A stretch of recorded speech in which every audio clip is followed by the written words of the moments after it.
하나님, 잠들어 있고 꿈꾸는 듯 말을 해도 듣지 않고 노래를 불러도 전혀 감각이 없는 이 백성들, 하나님의 사명의 길이 너무나도 명확하고 명백하고 분명한데도 깨닫지 못하는 이 땅의 교회들과 목자들과 믿는 자들, 하나님 아버지, 이 땅에 회개의 불을 내려주시고 가야 할 길이 멀고 해야 할 일이 이렇게 많은데 여기서 무릎 꿇고 원수들에게 발목 잡혀 하나님 앞에 범죄하는 일이 없도록 하나님, 이 땅에 불을 내려주옵소서. 북한에 죽어가는 동족들 살려내고 땅끝까지 하나님께 영광 돌리는 나라, 선교에서 복받는 나라, 하나님께 저 열방의 잡족들과 이방의 족속들을 돌려보내는 그런 나라 될 수 있도록 주께서 길을 열어주옵소서. 주님, 저희들을 깨우쳐 주옵소서. 예수 그리스도 이름으로 기도드렸습니다. 아멘. 예, 제가 장염이 심하게 걸려가지고 지금 그 상태가 안 좋은데 그래도 혼신의 힘을 다해서 전하고 가겠습니다. 지금 상황이 굉장히 복잡해 보이는데 아주 단순하고 심플합니다. 제가 최대한 간략하게 말씀드리려고 하는데요. 북한이 핵실험을 하고 핵무기가 소형화됐다는 얘기도 나오고 여러 가지 다양한 얘기들이 끊임없이 언론에서 나오고 있는데 결론은 간단합니다. 제가 누차 16년 동안 떠들어왔던 얘기인데요. 북한의 핵무기를 막아낼 수 있는 것은 핵무기가 소형화되기 전까지입니다. 그때까지는 많은 대책들이 있을 수가 있는데 지난번에 5차 핵실험을 통해서 소형화가 됐죠. 사실은 대책은 없습니다, 이제. 그렇기 때문에 지금 기도하는 것 말고는 다른 방법이 없습니다. 예수님께서 우리에게 은혜를 내려주시는 것 말고는 다른 길이 없습니다. 뭐 끝도 없이 앞으로 얘기가 나올 겁니다. 여당, 야당, 보수, 진보 갈라져가지고 끝도 없이 싸움판이 벌어질 겁니다. 조선시대 외적들이 몰려왔을 때 주전론, 주화론이라고 해서 싸우자는 쪽하고 싸우지 말고 타협하자는 쪽하고 끝없이 당쟁을 벌였죠. 그 당쟁의 가장 중요한 소재 중에 하나가 이거였습니다. 외적들이 몰려올 때 우리는 싸워야 되느냐 싸우지 말아야 되느냐. 한국이 그렇게 될 겁니다. 문제는 이렇게 주전론, 주화론으로 끝없는 갈등 속에서 4분 오열되다가 시간이 지나버리는 거죠. 핵무기가 소형화됐다라고 얘기가 되고 있는데 소형화되고 전 세계 사람들이 인식을 하는 시간, 실제 쓸 수 있는 실전 배치될 때까지 시간이 가버릴 겁니다. 그래서 지금 나오고 있는 수많은 방법들, 다양한 대책들이 거론은 되고 있지만 국론 통일이 전혀 되어 있지 않기 때문에 그냥 시간만 갈 가능성이 많습니다. 그럼 그 이후에는 어떤 일들이 벌어지는가? 그 이후에는 간단합니다. 북한의 핵무기가 이제 소형화되고 실제로 쓸 수 있는 단계까지 실전 배치되는 거. 이 기간은 굉장히 짧죠. 뭐 얼마가 될지 알 수 없습니다만 북한은 총력 동원을 하고 있기 때문에 이게 실제 쓸 수 있는 상태가 되면 둘 중에 하나입니다. 하나는 한국에 떨어뜨리게 되면 어떻게 됩니까? 이번에 실험을 한 게 히로시마에 떨어뜨린 것의 80% 수준이나 아니면 조금 더 높은 120% 수준이다 이렇게 나오고 있는데 히로시마에 1945년에 떨어뜨렸던 핵무기가 그 자리에서 14만 명을 죽였죠. 5년 뒤에 다 합쳐서 그 원자병으로 죽은 사람이 20만 명 정도 됩니다. 그런데 한국의 서울처럼 밀집된 지역에 떨어뜨리게 되면 65만 명에서 70만 명이 죽는다고 얘기 나오죠. 한 방 맞는 순간 끝나는 겁니다. 근데 설령 떨어뜨리지 않는다 하더라도 떨어뜨린다라고 공갈을 치고 협박하면서 한국을 북한의 인질로 끌고 가기 시작하고 그 뒤에는 중국이 버티고 있기 때문에 한국의 문명 자체가 북한과 그 뒤에 버티고 있는 중국에 한국은 이제 흡인되기 시작합니다. 빨려 들어가기 시작합니다. 북한의 주체 사상이라는 영적 진해 한국이 잡히는 거고요. 그 뒤에 있는 중국 공산주의의 유물론과 인본주의라는 영적 정사 권세 어둠의 주관자들에게 한국이 지배당하기 시작할 겁니다. 그럼 한국에 무슨 소망이 있겠어요? 실제로 떨어뜨리지 않는다 하더라도 떨어뜨린다라는 공갈 협박 이것만으로도 한국에는 치명적인 위협이 됩니다. 그래서 박근혜 정부 들어서기 전에 이게 거의 마지막 기회가 될 것이다라는 얘기를 전 노골적으로 해왔습니다. 핵무기가 만들어진 게 예전에 진보좌파 정권 때 만들어진 건 사실이죠. 노무현 정부 4년차 때 만들어진 2006년도에 만들어졌습니다.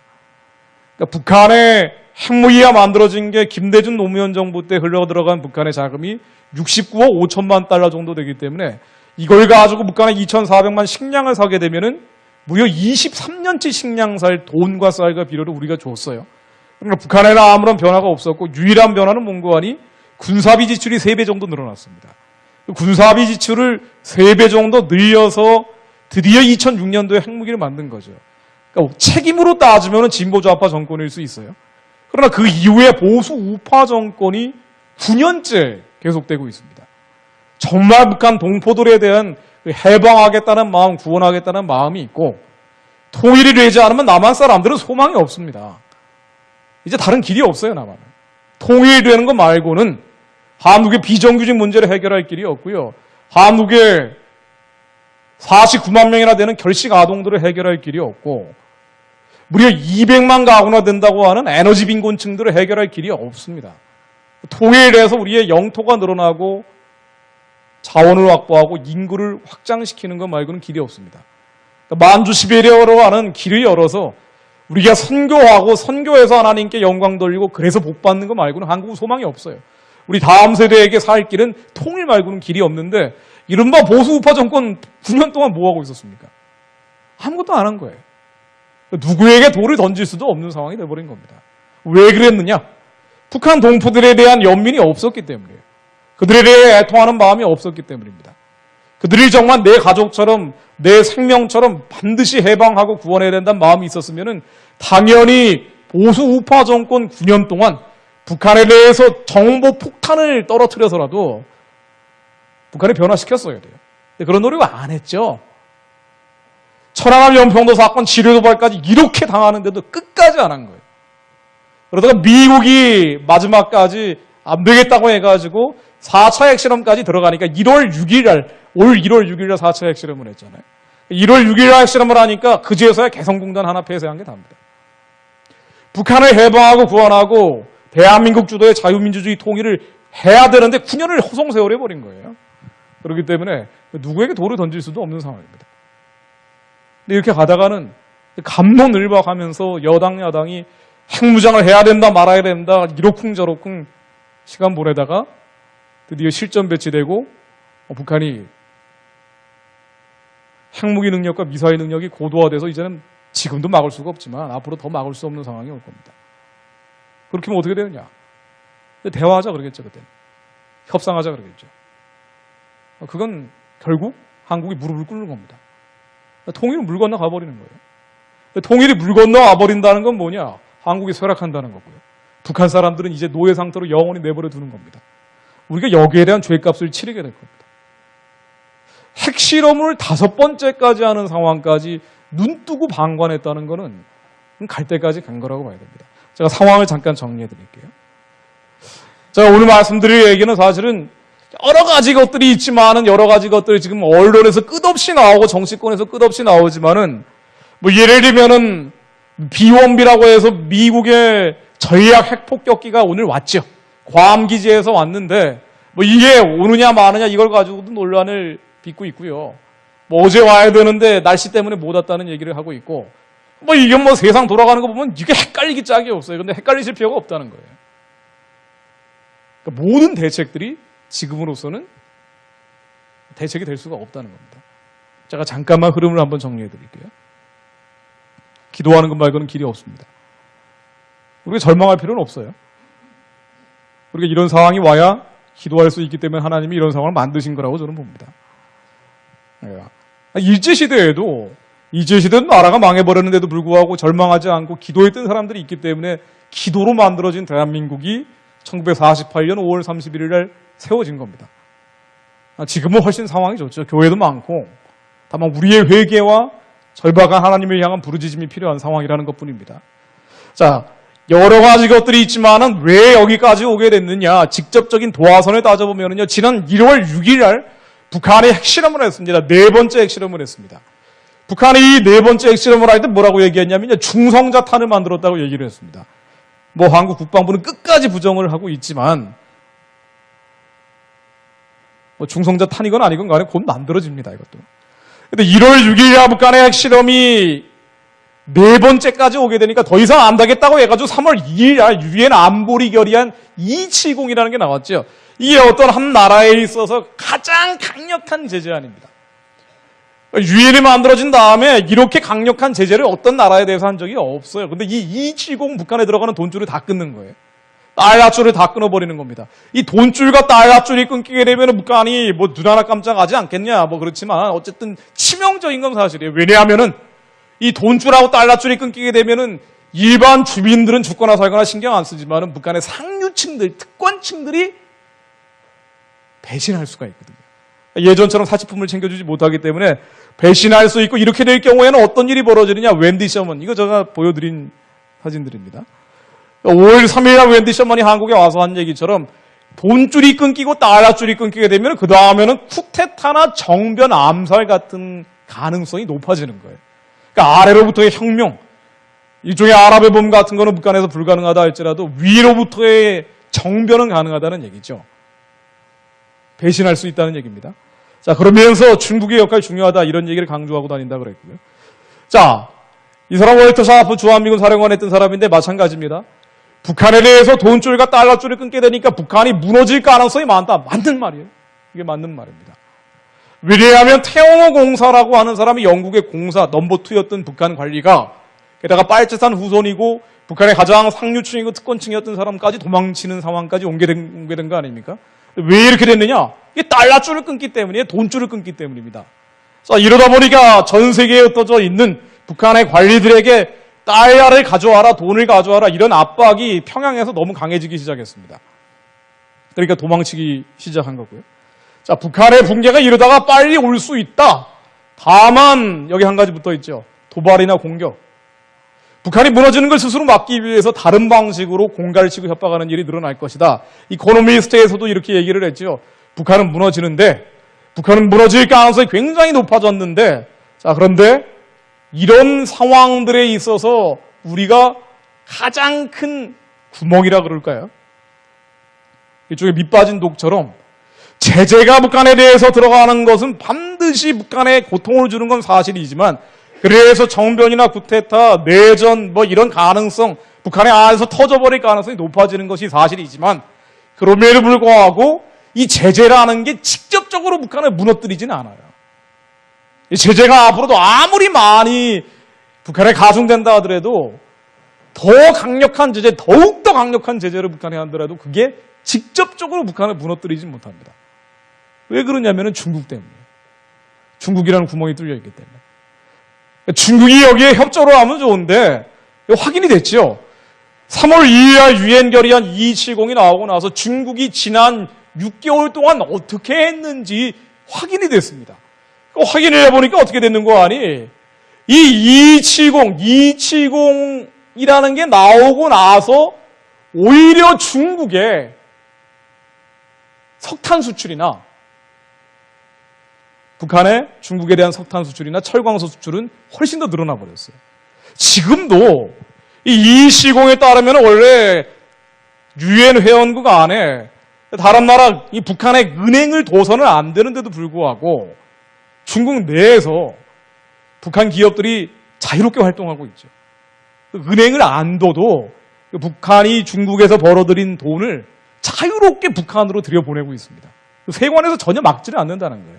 이게 핵실험을 5차 핵실험을 하고 난 다음에도 자유롭게 물자와 돈이 중국에서 북한으로, 북한에서 중국으로 왔다 갔다 하고 있기 때문에, 예를 들면 철광석 같은 거는 북한이 중국에 수출하는 가장 큰 품목 중에 하나인데 1월부터 7월 말까지 결과를 통계를 보니까 무려 지난해보다 58%가 늘어났다는 거예요. 석탄도 마찬가지예요. 그러니까 중국은 유엔 제재가 들어서니까 북한이 다른 나라에도 팔 수가 없잖아요. 그러니까 더 싼 가격에 북한의 자원을 빨아들이고 6,983조 원이나 된다는 거 아니에요, 북한 자원이? 그리고 북한도 다른 나라에 팔 길이 없기 때문에 중국에다 더 많은 자원을 팔고, 그러니까 이게 제재를 아무리 해봐야 이게 중국이 이렇게 나가서는 결정적 구멍이 뚫려 있는 거예요. 우리 인간적인 힘으로는 이게 한계가 있다는 얘기입니다. 자, 이런 상황이 되다 보니까 북한의 내구성이 약해지는 상황으로 가고 있다 보니까 제재가 높아지면 당연히 그렇게 하겠죠. 그러다 보니까 북한은 밖으로 도발을 하기 시작합니다. 왜냐하면 안에 이게 내전이나 쿠데타나 정변 같은 게 일어난 걸 막아야 되거든요. 그러려면 뭔가 긴장을 바깥으로 만들어줘야 됩니다. 뭔가 문제를 바깥에서 일으켜내야, 그래야지 안에서 단속할 수 있는 거리도 생기고, 공포정치만 계속 하기에는 한계가 있는 거고요. 전쟁이 났다든가 전쟁이 날 것 같다든가 뭔가 긴장 조성을 계속 해줘야 됩니다. 그러다 보니까 미사일이 날리기 시작하죠. 자, 270, 3월 2일 유행결의안 270이 나온 다음에 북한에 미사일이 12번이나 날렸는데, 뭐 노동미사일, 무수단미사일 끝없이 날리고 있는데요. 이 중에 가장 결정적인 두 가지만 예를 들자면 하나는 무수단이고 노동인데, 지난 6월 28일 날 일본의 이제트까지 떨어졌죠. 일본의 경제수요까지 떨어졌는데 이건 뭐냐면은요. 맨날 북한이 미사일 날리니까 이건 뭔 얘기인지 하나도 이해가 안 되는데 그냥 간단한 겁니다. 일본 영토까지 날릴 수 있는 기술을 확보했어요. 올해 6월 28일 날. 그리고 8월 2일 날 이번에는 무수단 미사일을 동해상에 떨어뜨렸는데 이게 위로 직진해가지고 떨어뜨려서 그러는데 이거 쭉 피면은 괌 앤더슨 기지 B-1B라는 전략 핵폭격기가 왔다고 하는 그 미군 기지가 있는 괌 기지, 미국 영토죠. 여기까지 날아갈 수 있는 미사일이 드디어 8월 2일에 완성을 했습니다. 자, 그리고 여기에 SLBM까지 완성을 했죠. 3종 세트가 다 나온 거예요. 여차하면 일본도 때리고, 여차하면 미국도 때리고, 여차하면 물속에서, 이거 잠수함에서 발사되는 미사일 아니에요. 이 잠수함 발사 미사일이라는 것도, 이것도 북한이 계속 실험을 했는데, 이거 완성되면 큰일 난다. 저도 3년 전부터 떠들고 다니던 건데, 국방부에서는 올해 4월 달에 북한이 SLBM 시험할 때도 앞으로 4년이나 더 남았다 그랬어요. 뻥이었죠. 완성됐죠. 8월 달에 완성됐습니다. 이 SLBM이 완성되면은요, 이 잠수함에서 발사되기 때문에 사드 소용이 없어요, 이제. 사드로 절대 못 막습니다. 물속에서 나오는 걸 어떻게 막아요, 사드로. 지금 사드를 배치 안에 만해가지고 뭐 갑론을박하고 있지만은 사실은 정치적으로 다들 활용을 하는 거지 진지하게 진정성 있게 북한의 핵무기를 막겠다는 생각은 없어요. 이게 좀 제가 좀 단정적으로 얘기하는 것 같습니다만은 알만한 사람은 다 아는 얘기예요. 막을 수가 없어요. 물속에서 나오는 걸 어떻게 막습니까? 이 잠수함이라는 게 이제 앞으로 전개가 되기 시작하면은요, 발전하기 시작하면은 핵 잠수함이라는 게 나오는데 북한의 핵무기가 완성이 됐기 때문에 핵 잠수함이 나오게 되면은 이거 물속에 들어가서 안 나올 수가 있어요. 그러면은 미국 LA 바다까지 갑니다. 시애틀 앞바다까지 가요. 거기에서 한 방 떨어뜨릴 수 있어요. 자, 그러면은 미국이 해구산을 제공한다고 얘기하는데요. 해구산이라는 게 뭐냐면은 한국이 핵미사일을 한 방 맞으면 미국이 북한을 초토화시켜주겠다는 거예요. 핵무기로. 자, 그런데 이 SLBM이라는 거에 핵 잠수함까지 나오게 되면은요, 저기 동해상에서 태평양 상공에서 태평양 바다 밑에서 계속 빙빙 돌아다니다가 너희들이 만일 한국을 내가 공격했다는 이유로 우리 조선민주주의인민공화국 공격하게 되면은 그때는 미국 너희들도 한 방 맞을 거야? 라고 괌 기지를 무수단 미사일로 때리고 이 SLBM이라는 걸 가지고 미국 본토를 때릴 수 있는 능력을 갖게 되면은 미국은 안 때립니다. 핵 우산이라는 건 아무짝에도 소용이 없어요. 자, 이번에 5차 핵실험을 했습니다. 자, 아까 말씀드린 것처럼 핵무기가 작아졌습니다. 이건 뭐 다 인정하는 거니까 제가 말씀드리는 거예요. 이것도 앞으로 굉장히 시간이 많이 걸릴 거라고 얘기를 했는데, 지난번에 4차 핵실험을 했을 때 북한은 핵무기를 소형화했다고 이미 얘기를 했습니다. 그런데 이게 이제 실전 배치되는 단계까지 아무리 늦어도 3년이라는 말씀을 제가 드렸죠. 아무리 늦어도 3년. 이 아무리 늦어도 3년이라는 거는 전 세계 사람들이 북한의 핵무기는 더 이상 못 건드려. 이제 끝났어. 한반도의 게임이 끝났어라고 판단하는 기간이라고 봐야 될 거예요. 그러나 어쨌든 뭐 공식적으로 핵무기가 작아졌다. 이번에 핵실험을 한 거는 핵탄두. 핵무기를 작게 해가지고 미사일에 탑재할 수 있는, 달 수 있는 그 탄두를 가지고 실험을 했다고 하기 때문에 작아진 게 맞다라고 다들 판단을 하고 있습니다. 그러면서 뭐라고 얘기하냐면은 핵무기가 소형화되고 다종화되고 경량화됐다라고 북한이 발표를 했는데, 이 핵무기 소형화, 다종화, 경량화라는 게 예전에 통합진보당의 이석기, 국회의원 했던 이석기라는 사람 있잖아요. 지금 감옥에 가 있는. 근데 이 사람이 연설 때마다 했던 얘기예요. 그 지하 조직 세력들 모아놓고 곧 북한의 핵무기가 소형화, 경량화, 다종화 될 텐데 그때는 6.25 때 같은 전면전은 발생하지 않습니다라고 하면서 자기 조직원들 모아놓고 이른바 치하 혁명 조직원들을 모아놓고 북한의 핵무기가 곧 소형화, 경량화, 다종화 된다라고 호언장담했던 그 내용이에요. 그러면서 이석기가 뭐라고 얘기했는 거 아니? 북한의 핵무기가 소형화, 경량화, 다종화 되면은 동지 여러분 착각하지 마십시오. 이제 6.25 같은 전면전은 안 벌어집니다. 그 다음부터는 국지전이나 비정규전을 일으켜 나가기 시작할 겁니다. 라고 이석기가 얘기했어요. 해산된 통합진보당 국회의원이었던 사람이. 자, 그러면서 이 비정규전이나 국지전, 그 작은 전쟁을 벌이게 되면은 한국은 방어할 수 없다. 왜? 뒤에 핵미사일이 있기 때문에.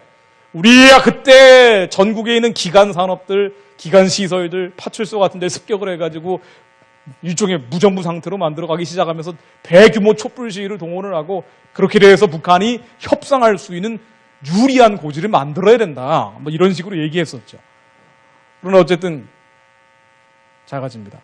자, 앞으로 어떤 일이 발생하느냐? 아까 제가 말씀드렸습니다. 큰 흐름을 말씀드린 것처럼 직접 떨어뜨리든가 아니면 떨어뜨리겠다라고 공갈을 치고 협박하기 시작한다. 떨어뜨리면은 끝인데 떨어뜨리지 않는다 하더라도 떨어뜨린다고 공갈을 치고 협박하면서 이석기가 호언장담했던 것처럼 국지전이나 비정규전을 일으켜 나가기 시작한다면 사실상 우리는 여기에 대해서 대응할 수가 없죠. 지금 말은 뭐 큰 소리를 치지만 경제 때문이에요. 북한이 만일 핵무기를 가지고 한국에 직접 떨어뜨리면 그때는 전면전이 되기 때문에 우리도 죽기 살기로 싸우겠죠. 근데 그런 일은 없다는 거예요. 통합진보당 이석기 의원의 발언을 그대로 인용을 하면. 그리고 북한의 작전 계획에도 이런 부분들이 나온다고 하는데 군사 전문가들이 예측하는 것처럼 핵무기가 소형화되고 난 다음에는 6.25 때 같은 전면전이 발생하기는 어렵다는 거예요. 뭐 발생할 수도 있겠지만 가능성이 굉장히 낮아진다는 겁니다. 왜냐하면 핵전쟁이 돼버리니까. 북한이 만일 핵전쟁 버튼을 누르면은 당연히 그때는 북한도 망할 가능성이 높아지기 때문에 이런 선택을 안 하고, 그럼에도 불구하고 왜 핵무기를 만드느냐? 핵무기를 만들게 되면 그 다음부터 비정규전이나 국지전, 작은 전쟁을 일으켜 나가긴 너무 좋다는 거예요. 지금 한국이 북한에 대해서 대량 응징보복이라고 해서요. 북한이 만일 핵 버튼을 누르면 그때는 평양을 초토화시키겠다고 얘기하고 있죠. 이거는 핵 버튼을 눌렀을 때 전면전이 벌어졌을 때고 북한은 그런 선택을 안 할 거라는 거예요. 뭐 하느냐? 핵미사일을 뒤에다 깔아놓고 자 이제 아무도 우리를 못 건드리게 됐기 때문에 자신감을 가지고 이 군사적인 자신감을 지렛대로 활용을 해서 제2의 천안함 사건, 제3의 천안함 사건이나 지뢰도발 같은 거 자꾸 이렇게 나간다는 거예요. 그럼 그때 우리가 정말 대량 응징보복을 할 수 있느냐? 못하죠. 뒤에 핵미사일이 있는데. 그 대신에 자본이 유출되고 주가가 폭락하고 경제가 파탄납니다. 그러니까 북한이 핵미사일을 이제 완성한 상태, 소형화한 상태, 이제 곧 실전 배치 단계, 실제 쓸 수 있는 상태로 점점 업그레이드 해나가기 시작할 텐데, 자, 이렇게 한반도의 게임 체인지가 돼버리면은 그 다음부터는 어떻게 되느냐? 북한이 DMZ에서 기관총만 한 봉 쏘면은 자본이 빠져나갑니다. 경제에 악영향을 미치게 되죠. 그럼 한국은 북한에 끌려가게 돼요. 협상해야 돼요. 지금 이 얘기를 하는데 북한이 만약에 핵미사일을 날리면 핵 버튼을 누르면 제가 이거 굳이 자세히 설명드릴 필요도 없어요. 대책은 없다라고 제가 모두의 말씀을 드렸기 때문에 이건 북한의 핵무기를 없애는 방법이 아니에요. 북한이 만약에 핵 버튼을 누르면 핵미사일을 누르면 그러면 그때 응징보복하겠다는 얘기인데 그땐 전면전이에요 어차피. 응징보복해야죠. 대량이든 소량이든 간에. 그런데 한 번 맞고 65만 명이 죽은 상태에서 우리가 대량 응징보복을 하는 게 무슨 의미가 있어요? 한 방만 떨어뜨리겠습니까? 북한의 스커드 미사일이라는 게 1000발이 있다는 거예요. 여기에다 작게 해가지고 다 닫아버리면 1000발의 미사일이 나온다는 거예요. 2020년까지 북한의 핵미사일이 2000발 이상 나올 가능성이 많다는 겁니다. 아니, 그러면은 그 상태에서 두세 발 맞아버리면 한국이 끝나는데 무슨 대량 응징보복이에요. 지금 국방부가 이런 얘기하는 거는 국민들 안심시키기 위해서 하는 얘기지만 우리는 기도해야 되기 때문에 정확히 알 필요가 있다는 얘기입니다. 그건 안심용이지 투자자들에게 한국에 대한 투자를 거두지 마십시오라고 일종의 위약이라 그러죠. 가짜 약을 주는 거지 실제로 북한 핵무기에 대한 대책은 아니에요. 이 상황까지 오면 끝난 겁니다. 사드도 대책이 아니라고 제가 말씀을 드렸죠. 그러니까 사드라는 거는 북한의 핵미사일이 날라올 때 요거를 같이 날려가지고 떨어뜨린다는 건데 이 사드 포대 하나, 사드 작은 부대 하나를 성주에다 배치하는 걸 가지고도 이렇게 난리인데 이제 앞으로 늘어나기 시작하는 북한의 핵미사일을 어떻게 막습니까? 사드로. 게다가 SLBM이 나왔기 때문에 사드로 막을 수가 없어요. 미국이 대신 막아준다고 얘기를 하죠. 야, 그래도 미국이 동맹국이기 때문에 미국의 이 수만 발이나 되는 핵미사일을 가지고 얼마든지 북한을 막을 수 있다. 맞아요. 수만 발, 수십만 발 있는 건 맞는데 이 핵우산이라는 걸 이른바 확장억제라고 얘기를 합니다. 이게 복잡한 단어를 자꾸 쓰니까 일반인들이 전혀 이해할 수 없는 상황으로 끌고 가는데 이제 안심을 시켜야 되기 때문에 정책 담당자 입장에서는 이런 말들을 계속 안 할 수는 없을 거예요. 지금 당장 불안하면 안 되기 때문에. 근데 아무 대책도 없이 말만 하고 있으니까 이게 문제가 되는 겁니다. 오바마 대통령이 걱정하지 마라. 확장 억제를 할 것이다. 이게 미국 본포 수준으로 막아주겠다는 얘기예요. 이게 이른바 핵우산입니다. 비온비라는 핵 전략 폭격기가 온 것도 바로 이 핵우산의 일종으로서 온 겁니다. 자, 그런데 이것도 믿을 수는 없어요. 어제 날씨 때문에 안 왔죠. 날씨가 좀 나쁘면 안 온다는 거예요. 말이도 안 되는 얘기인데 물론 진짜로 한반도가 위협이면 위협적인 상황이면 오겠죠. 그런데 이 B-1B라는 비행기 오늘 왔다는 핵 전략 폭격기도 핵무기는 탑재되어 있지 않습니다. 이 비행기도 개조를 했어요. 전략 폭격기라고 해서 JDAM이라고 하는 일종의 김정은이 벙커 밑에 있으면은 그 벙커 밑에 떨어뜨릴 수 있는 폭탄, 강력한 폭탄들이 많이 있지만 이 비행기를 완전히 뜯어 고쳐가지고 더 이상 핵무기 싣지 못하게 만들어져 있어요. 이거하고 핵우산하고 상관없는데 계속 핵우산이라고 얘기를 하더라고요. 그건 틀린 얘기입니다. 이건 말고도 물론 미국이 핵우산이라는 게 미국의 핵 잠수함도 있고 핵 항공모함도 있기 때문에 북한이 만일 한국에 대해서 핵미사일을 떨어뜨리면 핵폭탄 버튼을 누르면 그때는 평양을 초토화시킬 것이다 라고 얘기하지만 이건 가봐야 합니다. 이 핵우산이라는 건 어떤 문서로 사인할 수 있는 사안도 아니고 예전에 프랑스가 핵 개발을 할 때도 이런 얘기를 했어요. 미국이 핵우산을 씌워줄 테니까 너희들 핵 개발하지 말라 그랬어요. 그랬더니 프랑스 대통령이 아니 그러면은 뉴욕이 핵미사일에 맞는 걸 각오하고 너희들이 파리를 막아줄 수 있겠냐라고 반문을 했습니다. 그래서 프랑스도 핵 개발을 했던 겁니다.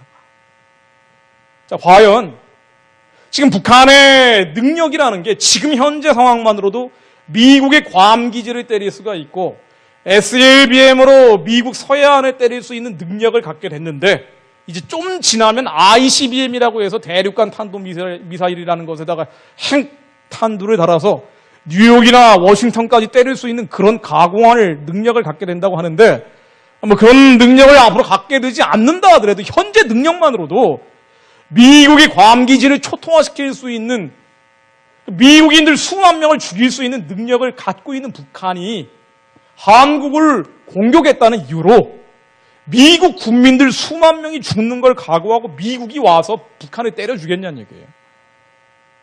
그때 미국의 대통령과 미국 의회에 사인이 있어야 됩니다. 여기에 미국 의회는 동의하지 않을 거예요. 그래서 지금 뉴욕타임즈나 워싱턴 포스트에 계속 나오는 게 뭐냐면은 야 이제 선 넘었다. 이제 우리가 임계치를 넘었기 때문에 협상해라. 대화하라고 얘기하고 있어요. 이 얘기 점점 커질 겁니다. 도널드 트럼프가 대통령이 되면 이 얘기하고 있죠. 핵우산 야 필요 없다. 한국이 알아서 하라 그러고 있어요. 한국의 방위비 분담금 늘리라고 얘기하면서 돈 더 내라라. 아니면 우리가 ICS 공격을 할 때 너희도 와가지고 군부대를 보내든가 아니 무슨 동맹이라고 해놓고 돈도 한 푼 안 내고 희생도 치르지 않으면서 무슨 동맹이냐. 우리가 일방적으로 막아줄 수 없기 때문에 우리는 해구산 너희들한테 씌우지 않겠어라고 노골적으로 얘기하고 있어요. 힐러리 클린턴도 사실은 크게는 다르지 않습니다. 이렇게 거칠게 얘기하진 않지만. 자, 이런 상황에서 북한의 핵무기가 여기까지 왔는데 미국의 오피니언 리더들을 협상하라고 대화하라고 하고 있는데 이게 해구산 씌워주겠습니까? 사실은요, 원론적으로 얘기하자면은, 교과서적으로 얘기하자면요, 북한의 핵무기가 여기까지 왔다면 막을 수 있는 길은 우리도 핵무기 갖는 것 말고는 방법이 없습니다. 이게 예전에 미국하고 소련하고 사이에서 공포의 균형이라고 하죠. 핵무기를 갖고 있는 나라가 핵무기를 갖지 않은 나라 앞에서는요, 마음 놓고 할 수 있어요. 그러면 핵무기를 갖고 있는 나라가 만일 버튼을 누르면 핵미사일을 날리면 나도 한 방 맞을 수 있다. 핵미사일을 맞을 수 있다. 이런 공포감을 주는 것 말고는 다른 방식으로는 핵무기를 막을 수가 없다는 거예요. 이게 공포의 균형이라는 냉전 시절의 유명한 전략입니다. 그래서 미국이 핵무기를 10개 만들면 소련도 10개 만들고 그러면 중국도 10개 만들고 다시 중국이 15개 만들면 소련도 15개 만들고 미국도 15개 만들고 그러지 않으면 누군가 강력하고 압도적인 힘을 가지고 세계를 지배해버린다는 거예요. 자, 그래서 핵은 핵으로 막는다는 게 공식입니다, 사실은. 그래서 원래대로라면은 우리도 핵무기를 갖는 게 맞아요. 북한의 핵무기가 만들어졌기 때문에 우리도 핵무기를 가져서 너희들이 한 방 쏘면 우리도 때리겠다라고 우리도 강력하게 나가는 것이 맞지만 교과서적으로 맞고 원론적으로 맞지만 그거는 실천되지는 않을 겁니다. 미국의 핵무기 중에 전술 핵무기라는 게 있어요. 좀 작은 핵미사일, 작은 게 있습니다. 미국의 핵무기라도 들여오자 라고 얘기하는 게 원론적으로 맞고 교과서적으로 맞아요. 그런데 현실적으로는 그렇게 진행되지는 않을 겁니다.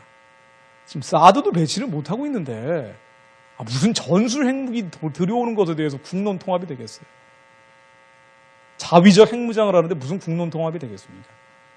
현실적인 정치판에 들여다보면은요, 왜 이게 국론 통합이 안 되는 거 아니? 북한의 핵무기에 대해서 어떤 대책을 마련하려고 하면은요, 지금 여당, 야당, 보수정당, 진보정당, 어떤 한쪽이 책임을 인정을 해야 돼요. 책임을 인정하게 되면 다음번 정권에서 정권을 내놔야 됩니다. 자신들의 정치적 목적 때문에 책임을 절대로 인정할 수가 없어요. 어떤 정당이든 간에.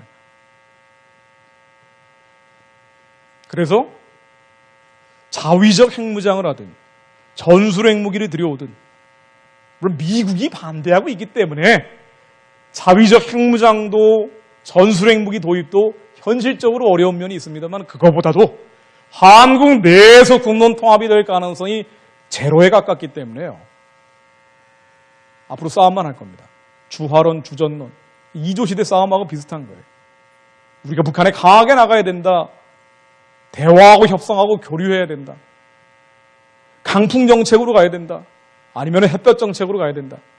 싸움만 할 겁니다. 자, 그러다 시간이 지날 거예요. 시간이 지나면은 실전 배치되고 북한의 핵무기는 통제할 수 없는 상황으로 가버릴 겁니다. 그때 한국의 남은 선택은 뭔고 말이야? 이거밖에 없어요. 북한하고 대화하고 협상하고 타협하는 것밖에 없습니다. 왜? 북한의 핵무기 능력이 너무 고도화되어 있기 때문에. 자, 북한의 핵무기가 너무 고도화되어 있는 상태에서 대화하고 협상하고 타협한다는 게 뭘 의미하겠습니까? 한 방 떨어뜨리면 60만에서 65만 명을 죽일 수 있는 압도적인 군사력을 갖고 있는 북한. 근데 이러한 핵미사일이 한 대가 아니라 이미 1000대 이상 가지고 있는 북한하고 대화하고 협상하고 타협하면 이게 정상적인 대화가 되겠어요? 정상적인 타협이 되겠습니까? 정상적인 협상이 될 리가 없죠. 우리가 이미 목줄을 잡힌 상태에서 끌려가는 거예요. 김정은이 정상적인 상황이 아니에요. 이 두뇌가 정상적이지 않다라고 얘기를 하고 있는데 마찬가지로 이 정상적이지 않은 북한의 지도자 밑에서 이 정상적이지 않은 북한의 핵무기가 정상적이지 않은 상황까지 가버렸기 때문에 대화, 협상, 타협도 비정상적으로 진행될 수밖에 없습니다. 좀 심하면 이런 거예요. 전면전은 나오지 않는다 하더라도 북한이 국지전이나 비정규전은 한국이 말을 안 들으면은 그런 건 일으켜 나갈 가능성이 앞으로 많아질 텐데, 뭐 예를 들면은 뭐 특공대 같은 애들 의정부일 때 한 2만 명 투입을 시켜가지고요. 북한의 작전 계획서에 나온다는 거예요. 탈북자들 얘기로는. AN2기 같은 거로 떨어뜨린 다음에 북한이 정전협정을 지금까지 위반한 게 42만 5,271건인데 한 건도 자기들이 먼저 총 쐈다고 한 적이 없습니다. 자기들이 먼저 DMZ 넘어왔다고 한 적이 없어요. 남조선이 먼저 했기 때문에 우리는 자위적으로 대응했다라고 42만 2,571건을 주장을 했는데 마찬가지일 거라는 거예요. 북한이 일방적으로 밤중에 내려와 놓고 수도권 포위한 다음에 남조선 괴뢰들이 우리를 공격했기 때문에 우리는 자위적으로 대응했다라고 전 세계 언론에 리리스 선포를 하고, 그런 다음에 우리가 진상규명위원회를 일단 만들자라고 한다는 거예요.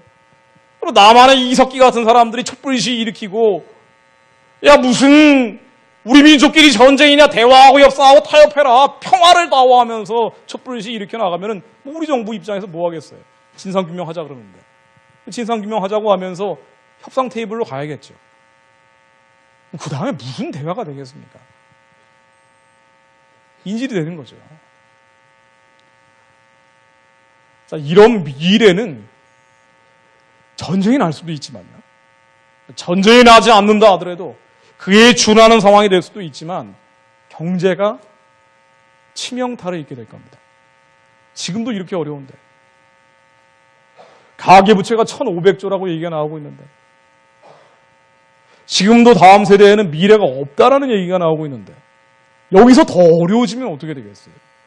우리야 소망이 있는 길로 가야 되는데, 희망이 있는 길로 가야 되는데 그 소망과 희망이 사라져버린다. 너희들이 아무리 열심히 일을 하고 너희들이 아무리 노력을 해도 성공할 가능성은 없다.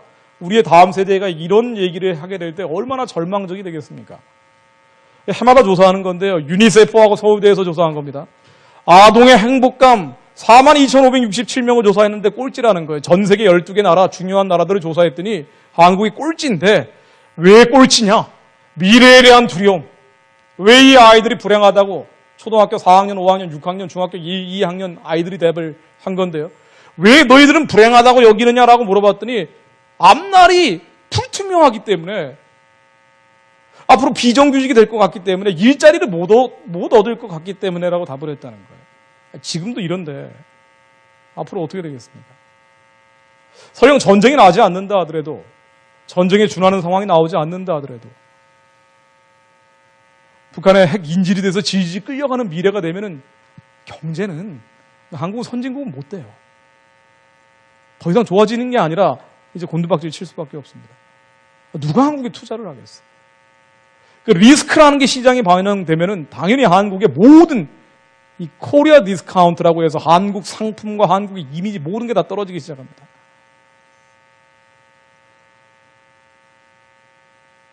이런 나라가 어떻게 소망이 있겠어요? 예전에 몇 년 전에 송파 세모녀 사건, 마지막으로 유서 남긴 겁니다. 기억나시겠지만 65세 된 아주머니가 식당 일을 하다가 35, 34살 된 두 딸과 함께 자살을 했죠. 자, 그런데 이런 일들이 한국에서 너무 많이 벌어지고 있다는 거예요. 50만 원 월세하고 25만 원 공과금 남겨두고 너무 죄송합니다라고 목숨을 끊었는데요. 한국의 이른바 에너지 빈곤층, 겨울철이 되면 촛불 켜고 살아야 되는 사람들, 이런 사람들 200만 가구 된다는 거예요. 그러니까 한국이 지금 이 양쪽으로 격차가 너무 벌어져서 새로운 빈곤층이라고 하죠. 한국은 반드시 선교에서 복받는 나라가 돼야 되는데, 그게 아니라 지금 이런 상황으로 점점 악화되고 있는 찰나에 경제가 더 나빠지게 되면은 소망이 없어요. 중남미가 그런 나라들이죠. 중남미가. 브라질 예를 한번 들어보겠습니다. 브라질이 어마어마한 자원이 있는데요. 어마어마한 물자가 있는데도 불구하고 그 내부에서 이 양극화, 너무나 격차가 많이 벌어지니까, 그러니까 사회는요, 파탄이 나는 게 가난한 사람들이 절대적으로 늘어나서 그런 게 아니라 이 격차가 너무 벌어지면은 그때부터 파탄 나고 균열이 생기기 시작하는 거예요. 한국이 그런 상황으로 가는데, 여기에 대한 대안으로 정치권이 계속 제시하는 것은 무상의료하고 무상급식하고 무상보육하겠다. 사회주의적인 방식을 동원을 하죠. 사회주의라는 건 이미 인본주의의 끝이고 전 세계적으로 이거 효용성이 없다라는 게 입증됐는데도 불구하고 가난한 사람들에겐 다른 대책이 없기 때문에 점점 이런 구호성 정책들, 포퓰리즘이 늘어나기 시작하는데 이게 꼭 중남미예요. 중남미에 가난한 사람들이 너무 많아지니까 점점 중남미를 포함해서 유럽의 남부 지역까지 이 포퓰리즘성 사회주의 정책들이 판을 치죠. 반드시 이런 나라들은요, 많은 국민들이 기아에 허덕이면서 폭력이 난무합니다. 브라질이 1년에 살인사건으로 죽는 사람이 5만 명이 넘는다는 얘기예요. 자, 근데 소망이 사라지고 희망이 사라지면 반드시 또 어떤 결과가 빚어지냐면요, 동성애가 판을 칩니다. 이건 맞물려 있어요. 경제적으로 침체되고 폭력이 높아지고 무질서와 혼란이 늘어나면은 소망을 잃어버린 백성들은 음란해집니다. 어디가 시작인지 모르겠지만 이런 악순환은 전 세계적으로 번져가는 거예요. 전 세계에서 가장 큰 퀴어 축제 하는 데가 브라질인데 중남미 지역이 다 그렇죠. 중남미가 지금 동성애가 미국 뺨칠 정도로 늘어나고 있어요. 한국도 마찬가지입니다. 자, 이번에 20대 국회에 한국이 차별금지법을 언제까지 막아낼 수 있겠느냐 여러 가지 논의가 되고 있는데요. 자, 물어봤습니다. 국회의원들한테 당신의 이념 성향이 어디냐? 진보도 있고 중도도 있고 보수도 있는 거예요. 자, 그런데 이 질문, 당신은 진보입니까? 중도입니까? 보수입니까? 적어도 이 질문에 있어서 핵심적인 질문사항이 뭐였냐면 차별금지법하고 동성애 문제였어요. 동성애가 문제. 이게 직접적인 데이터는 아니지만 차별금지법을 만들어야 된다라는 의견이 18대보다 19대가 훨씬 늘어나고 19대보다 20대, 지금 현재 국회가 훨씬 더 늘어났다는 얘기예요. 앞으로 21대 국회가 되면 어떻게 되겠습니까? 훨씬 더 늘어나겠죠. 이 차별금지법 동성애가 성경적인 죄인데 이거는 안 된다라는 일종의 선언적 의미라고도 볼 수가 있는데, 그래서 동성애가 성경적인 죄라고 강단에서 설교할 수 있는 자유권이라고 볼 수가 있는데, 차별금지법이 통과되고 그러한 자유가 박탈되기 시작한 다음에는 어떻게 되겠습니까? 한국의 경제적인 침체와 함께 동성애가 범람하겠죠. 그럼 교회는 어떻게 되겠어요?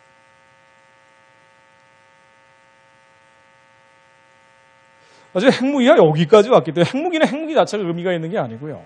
핵무기 자체가 의미가 있는 게 아니고 우리가 지금 어디에 서 있는지에 대한 시간을 보여주는, 믿지 않는 사람들도 지금 우리가 어디에 있다라는 것을 보여주는 온도계 같은 겁니다. 시계 같은 거예요. 리트머스 시험지 같은 겁니다. 그래서 이 핵무기가 소형화되면 그 다음에는 사실상 대책이 없다. 저도 숱하게 이렇게 얘기를 해왔고, 근데 이제 작아지고 있다는 게, 작아졌다는 게 사실상 확인이 됐기 때문에 지금으로서는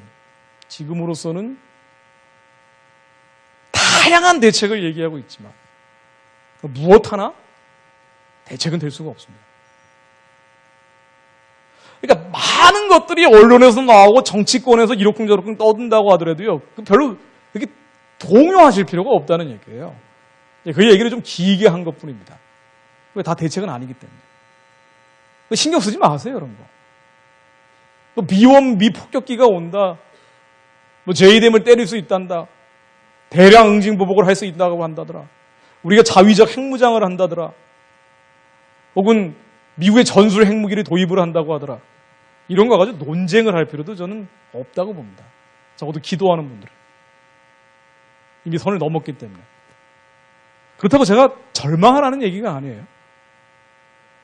우리가 인간적으로 할 수 있는 일은 굉장히 제한적인데, 우리의 유일한 희망은 지금 어디 있냐면요, 북한의 핵무기가 선을 넘었기 때문에 북한의 핵무기라는 것은 북한의 정권과 이제 완전히 자웅동체가 되어 있어요. 일심동체가 되어 있습니다. 완전한 퓨전이 되어 있는 거예요. 북한의 핵무기를 내버려두면 한반도에 평화도 없고 풍요도 없고 번영도 없는 거예요. 우리 다음 세대의 미래가 없다는 얘기입니다. 자, 그런데 이걸 가지고요, 결론이 있는데 이 결론 말고 다른 걸 가지고 자꾸 얘기해봐야 소용이 없다는 거예요. 북한의 핵무기는 북한 정권하고 완전히 한 몸뚱아리예요. 북한 정권이 무너지지 않으면 핵무기는 안 없어집니다. 근데 이 정권이 무너져야 핵무기가 없어지는데 이 얘기는 다 빼버리고 이 얘기 아무도 안 하죠. 정치인 중에 이 얘기 하는 사람이 있습니까? 대한민국에 영향력 있는 자리에 있는 사람들 중에 이 얘기 하는 사람이 있어요? 아니, 얘기를 하지 않는다 하더라도 그런 활동을 하는 사람이 있습니까? 대한민국 영향력 있는 자리인 분들 가운데? 없습니다. 가장 본질적인 건 뭔가 하니? 북한을 지배하고 있는 이 주체사상이라는 흑암과 어둠과 사단의 진이 깨져야 그래야지 북한의 근본적인 변화가 일어나고요. 그래야지 북한의 개혁 개방을 하든 아니면은 체제 붕괴가 돼서 대한민국 주도의 통일이 되든 북한의 이 영적 체제가 깨져야 그래야지 핵무기도 사라진다는 얘기예요. 근데 이거 없이 이건 다 빼버리고 아주 비본질적인 지역적이고 말단적인 뭐 다른 얘기를 아무리 해봐야 이거를 국론 분열만 생기고 아무짝에도 소용이 없다는 겁니다. 근데 그건 그렇게 하라고 내버려 두고요. 적어도 믿는 자들, 남아있는 나라와 민족으로 기도하는 분들, 기도자들은 이제 너무 명확해진 거예요. 클리어해진 겁니다. 상황이 뚜렷해진 거예요. 북한 정권은 북한의 핵무기와 완전히 한 몸뚱아리가 되어 있습니다. 북한의 핵무기를 내버려 두면 한반도의 평화도 풍요도 다음 세대의 미래도 없습니다. 그래서 북한의 이 3대 세습 체제는 빨리 나사는 예수 이름으로 깨져야 돼요. 이거 말고는 길이 없어요. 다른 얘기는 신경 쓰실 필요가 없다는 얘기예요. 이걸 가지고 뭐 교회에서 일일비하면서 야 핵무기를 들여와야 돼 말아야 돼 이걸 가지고 말해요. 목사님하고 청년들하고 뭐 논쟁할 필요도 없다는 얘기입니다. 저한테 자꾸 질문을 하세요. 그러실 필요가 없어요. 대책이 아니기 때문에. 자, 그런데 북한 내부의 상황들, 이 흑암과 어둠과 사단의 진이 깨지고 예수님의 영이 북한 땅에 초월적으로 임하셔야 된다는 거예요. 이거 말고는 길이 없어요. 자, 그런데 이 내부의 상황들을 들여다보면은 사실은 이제 거의 썩은이 빠지기 직전까지 와 있습니다. 그래서 남은 자들이 하나님이 기도를 기다리고 계신 것일 뿐이지 우리야 기도로서 넘어가야 될 산이지 우리의 힘으로 능으로 해결할 수 있는 문제는 아니라는 거예요. 태영호 공사 넘어왔죠. 자, 이거는요 북한 내부에 여러 가지 변화 중에 하나의 요소에 불과할 수도 있습니다만은 김정은이 안에 엘리트층들, 특권층들, 특수층들이 도망가는 걸 보고 내버려둘 수 없다. 그래가지고 공포정치를 한다는 거 아니에요? 그래가지고 남한에 대해서도 공갈 협박 수위를 점점 높여가는 거 아닙니까? 그래가지고 4차 핵실험, 5차 핵실험에 이어서 6차 핵실험도 하려고 한다는 거 아니에요? 자, 그런데 이거 뒤집어서 보면은요, 안에는 굉장히 허약하다는 얘기예요. 다른 건 모르겠지만, 쿠데타나 정변 같은 것이 가능성이 낮다 하더라도, 김정은에게 죽임당하기 직전에 몰려있는 사람들이 너무 많아요. 얼마 전에 김용진이라고 내각 부총리, 우리의 교육부총리 같은 사람인데 처형을 당했습니다. 회의 중에 안경을 닦았다고. 자, 이런 일들 한번 모아볼까요? 지난 4년 동안 북한의 이 핵심 엘리트 가운데 130명이 처형을 당합니다. 아니, 그냥 일반 사람들이 아니고 핵심 엘리트 가운데. 죽어나가는 사람들 보면은요, 끔찍하게 죽어나갑니다.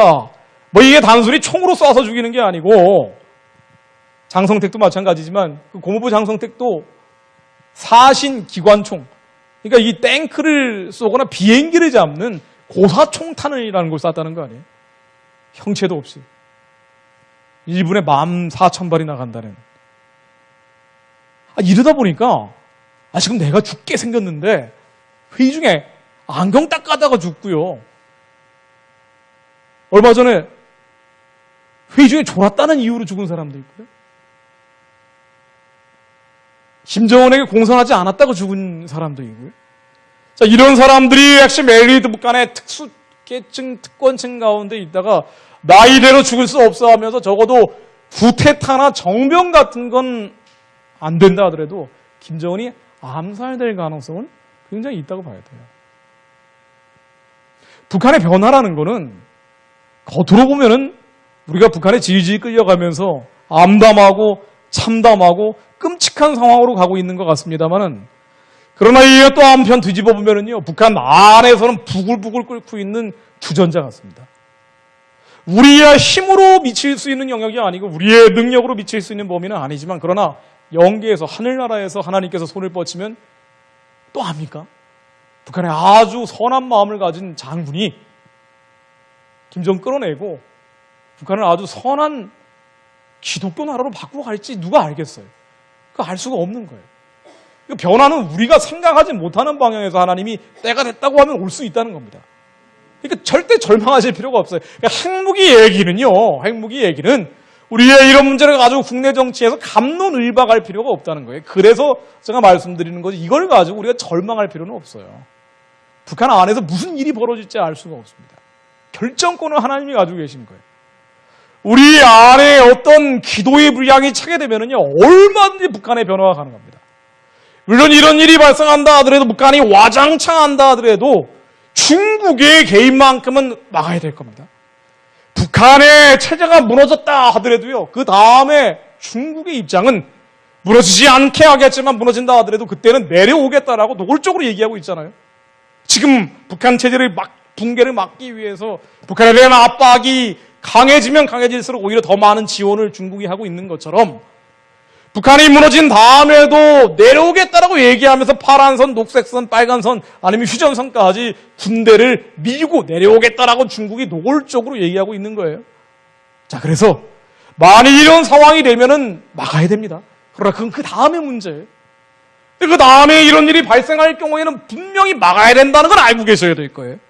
왜냐하면 중국이 군사적으로 개입을 하게 되면요, 아마 UN 이름으로 개입을 하게 될 겁니다. 전 세계에서 UN 평화유지구를 제일 많이 보내는 게 중국이에요. 그래서 북한의 변화를 막고 있는 것도 중국이지만 변화한 다음에도 어떻게든 붙잡으려고 발버둥 치려는 게 중국이라는 거예요. 중국은 그 불쌍한 전 세계 인구의 4분의 1이 넘는 사람들이 중국에 살고 있는데, 자, 그런 것뿐 아니라요.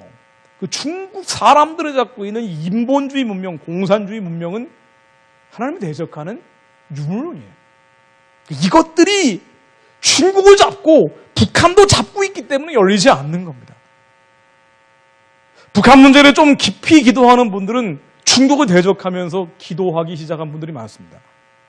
시진핑 주석을 축복하면서 오히려 그들을 잡고 있는 이 정사원세 어둠의 세상 주관자, 공산주의라는 유물론 문명, 이 흑암과 어둠에 대해서는 예수의 이름으로 대적하면서 기도하는 분들이 많아지더라고요. 중국 문제가 곧 북한 문제이기 때문에. 한반도가 영적으로 통합되면 이 통합된 영적 에너지가 중국으로 흘러들어간다는 게 너무나 명명백백하기 때문에 중국의 이 유물론 공산주의 인본주의 문명이 이 어둠과 흑암과 사단의 진이 끝까지 북한을 물고 늘어지는 거예요.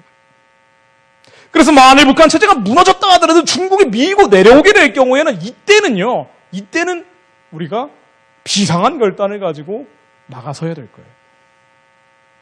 만일 이런 일이 발생하게 되면 중국은 영토도 중국이 먹고 자원도 중국이 먹고 난민만 남쪽으로 내려보내겠다고 얘기하고 있어요. 난민이 남쪽으로 한 10만 명 내려오게 되면요, 통일된 한반도가 지금 남한 영토가 별로 다를 바도 없고 난민만 한 10만 명, 많게는 한 100만 명 이상 받아버리게 되면 통일은 안 되고요. 중국이 사실상 지배하는 북한 새로운 동북 4성으로 만들어지게 되고, 그리고 한민족이 대륙으로 초원으로 뻗어갈 수 있는 길은 상당한 기간 막혀버립니다.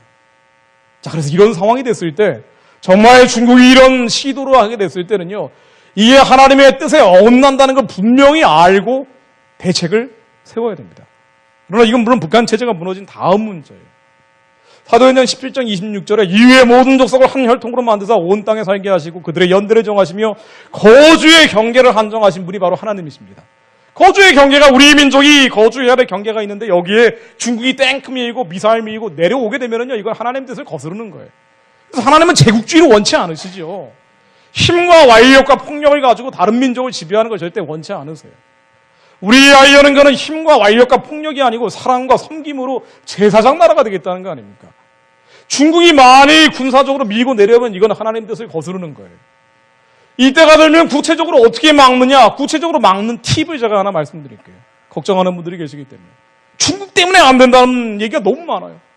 아, 그래, 복음 통일 좋은데, 한국 주도의 통일도 좋은데, 북한에 새로운 선한 지도자가 나와가지고 예수 안에서 통일되는 거 그거 좋은데, 중국에 이거 놔두겠냐? 절망해버리는 사람들이 너무 많아요. 너무 크니까. 한국이 중국하고 먹고 사는 게 첫 번째이기 때문에. 자, 그러나 중국의 마음을 움직일 수 있는 길은 분명히 존재합니다. 우리의 기도로 축적되고 무장되면은요, 하나님께서는 초월적 방법을 만들어 주실 거예요. 자, 예를 하나 들어볼게요. 베를린 장벽이 무너질 때도 마찬가지입니다. 이거 무너질 거라고 누가 예측을 했겠어요? 서독 사람들이 동독 사람들하고 나중에 기도했기 때문에 베를린 장벽이 무너지게 된 건데요. 이때에도 동독을 소련이라는 공산주의 종주국이 안 놔주려고 했어요. 자, 그런데 동독에 있던 니콜라이 예배당에서요, 미에어진트 다스폴크라고 우리는 사람이다라고 기도하기 시작했어요. 공산주의 치하에서 너무 고생하니까 우리도 사람 대접 좀 받게 해달라고 기도하기 시작합니다. 이게 니콜라이 예배당의 월요 기도회였습니다. 그러다 이 기도를 들은 서독 사람들이 특히나 남부 지역에 있던 근본주의 기독교인들이라고 해요. 숫자도 많지 않았어요. 아니, 이게 보니까 미에어진트 다스폴크가 아니고 우리가 한 민족이 아니기 때문에 이런 고통을 겪고 있는 거다. 미에어진트 아임폴크라고 들고 나오기 시작합니다.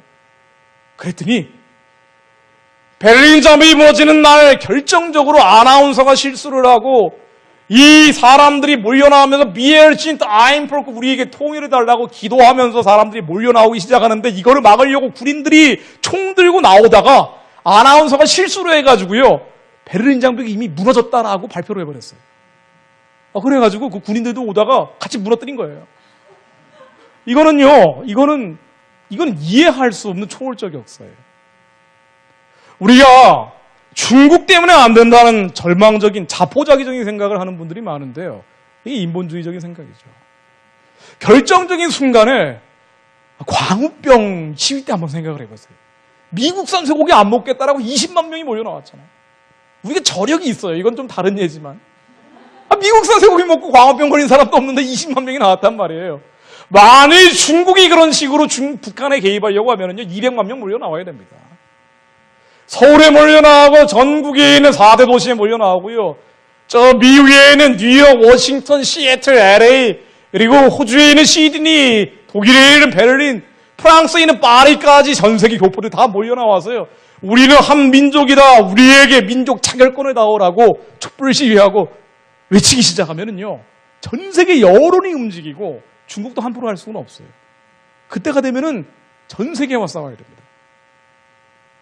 그래서 국제법이 법은 아니지만 그럼에도 불구하고 절대 건드리지 못하는 원칙이 민족 자결의 원칙이라고 해요. 한 민족이 스스로 미래를 결정할 수 있는 권리입니다. 만약 우리가 이런 상황에서 전국적으로 전 세계적으로 몰려 나오면은요, 그러면은 중국도 어떻게 할 수 없어요.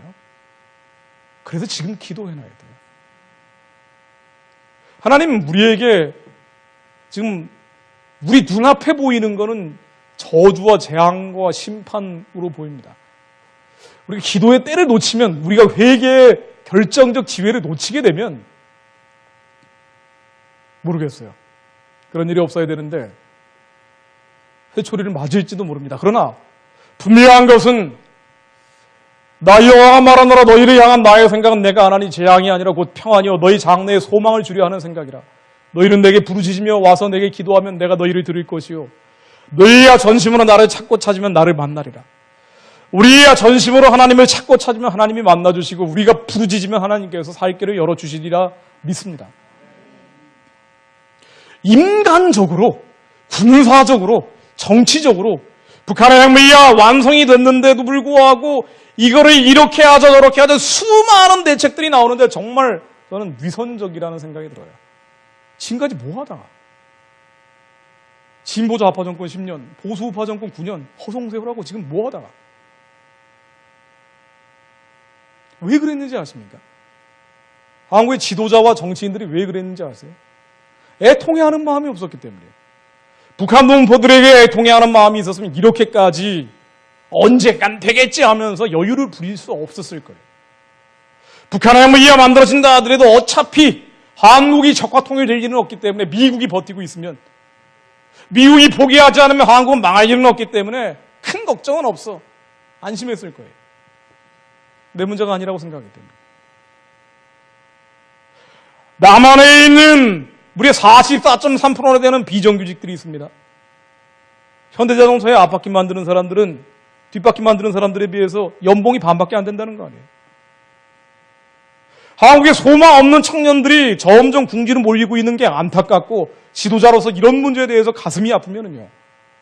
그러면은 통일로 갔어야 돼요.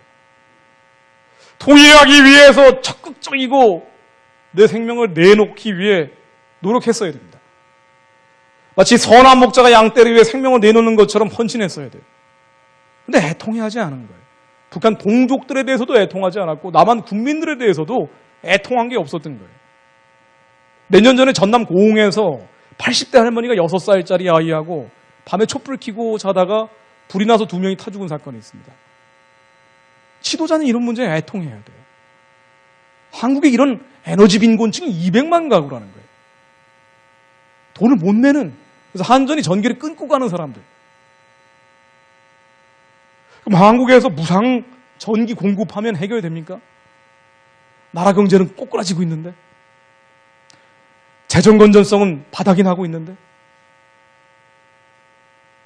북한 열고 통일해서 한국이 강대국이 되는 것 말고는 살 길이 없어요. 우리가 어딘가 갈 데가 있다는 소망의 길을 열어주는 것 말고는 대책이 없는 나라예요. 이 어린이들이 죽음을 생각하고 나는 이대로 끝났어. 중간고사 한번 잘못 보면 끝났어라고 생각하고 자포자기해버린 이런 나라에 노인 빈곤층이 OECD 제일 1등인 나라, 노인 자살률도 세계에서 제일 1등인 나라. 아니 일반 국민 자살률은 예전에 1등이었고요. 그럼 지도자들이면 애통해야 돼요. 안타까워해야 됩니다.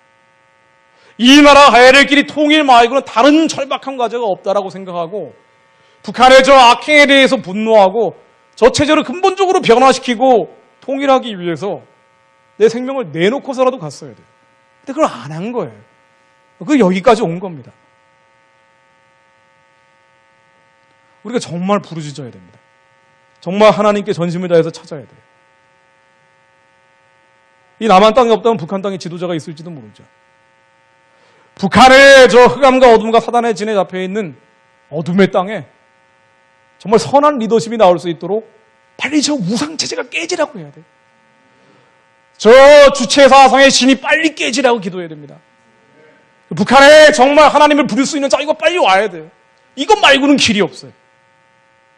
이것 말고는 길이 없습니다. 이것 말고 길이 없는데도 불구하고 이제 와가지고요 9년 다 시간 지나 보내고 이제 와가지고 무슨 핵무장을 한 해만 안에 정치인들이 떠들고 있는 거 보면 정말 어이가 없어요.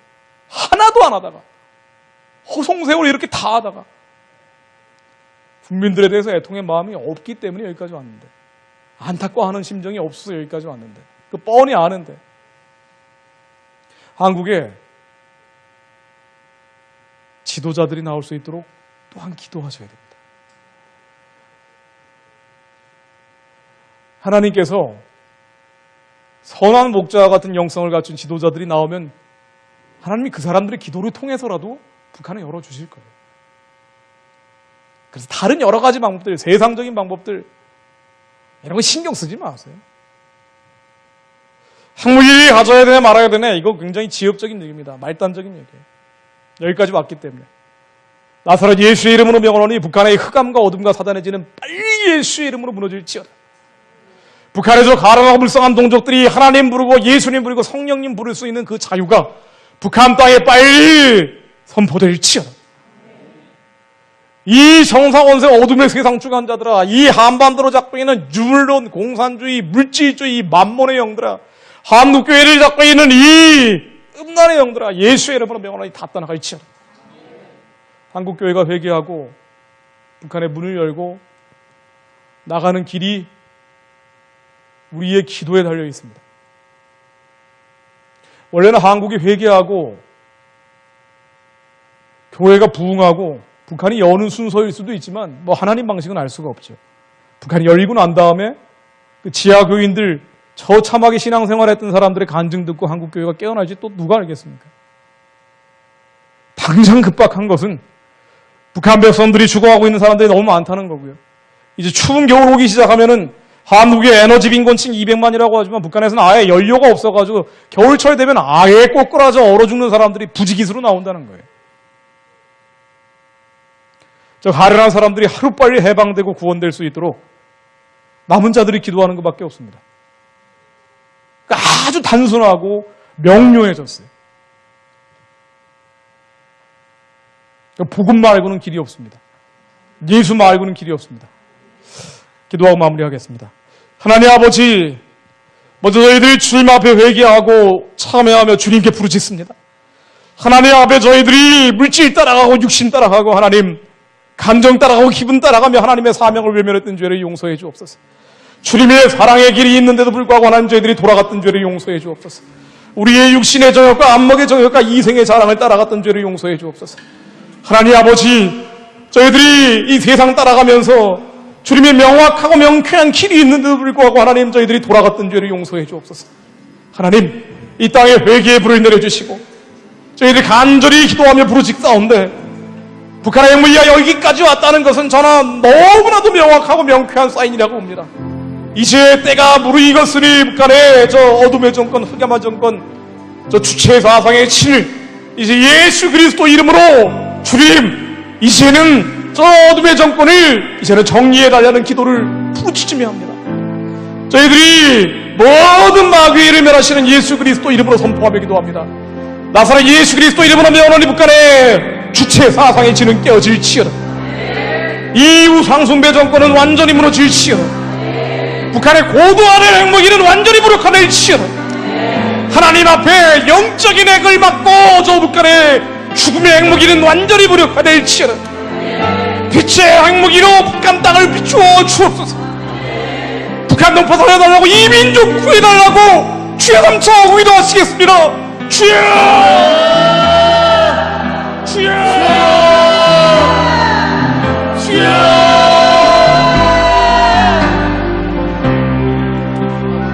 같은 게 일어난 걸 막아야 되거든요. 그러려면 뭔가 긴장을 바깥으로 만들어줘야 됩니다.